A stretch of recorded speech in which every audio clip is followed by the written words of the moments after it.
When most people buy crypto for the first time, they feel like they've done something familiar. They clicked a button, saw a balance appear, and assumed ownership worked the way it always has. That assumption feels reasonable. It's also where a lot of confusion quietly begins. If you've ever owned stocks, this feeling makes sense. You buy shares, they show up in your account, and you're told you own them. You may not think about the plumbing underneath because you don't have to. The system is designed to feel abstracted, buffered, and managed on your behalf. When something goes wrong, there are statements, procedures, and usually someone to call. Ownership comes bundled with expectations of protection, mediation, and reversibility. So when people buy crypto, their brain carries those expectations forward automatically. Nothing about the purchase experience warns them otherwise. When you own stock, your name is recorded inside layered systems run by brokers, clearinghouses, and registrars. You don't hold the company directly. You hold a claim, managed through institutions that recognize you as the owner. Those institutions enforce rules around voting, reporting, and recovery. If a broker makes an error, there are processes. If fraud occurs, there are investigations. Your ownership exists inside a permissioned framework designed to absorb mistakes. That structure isn't good or bad. It's just how traditional ownership has evolved over time. Crypto ownership works differently. There is no registry that knows your name. There's no account in the traditional sense.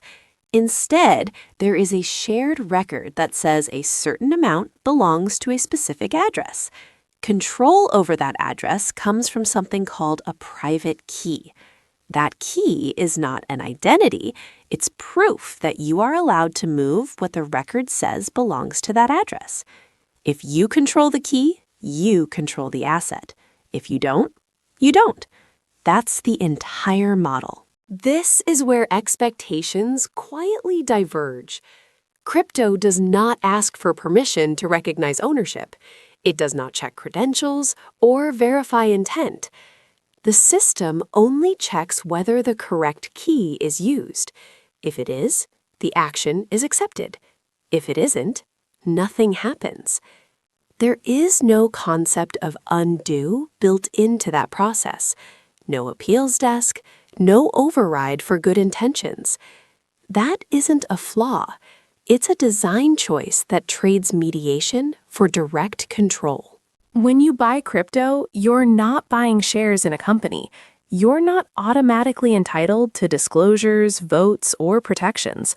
You're not entering a relationship where someone else is responsible for guarding your access. Many people assume those things exist because they always have before. But crypto ownership is closer to holding a bearer instrument.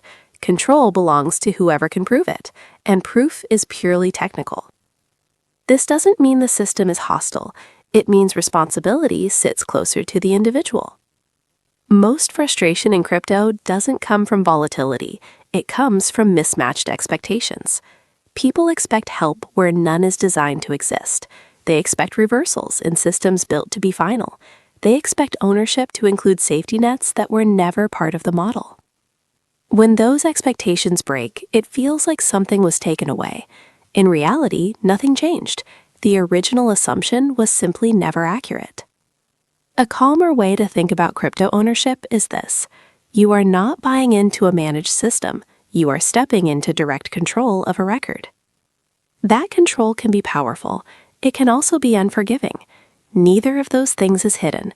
They're just easy to miss if you assume crypto works like everything else you've owned before. Understanding that difference early removes a lot of unnecessary anxiety later.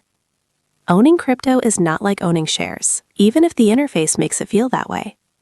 Once you separate familiarity from reality, the system becomes easier to reason about. Not safer, not riskier, just clearer. Thanks for watching. Take care, and I'll see you in the next one. Everything on this channel is about understanding how crypto actually works. Not price predictions or hype, but the systems, rules, and shared records that make crypto function under the hood. When you understand how the crypto system is built, it becomes much easier to judge the claims, headlines, and narratives around it.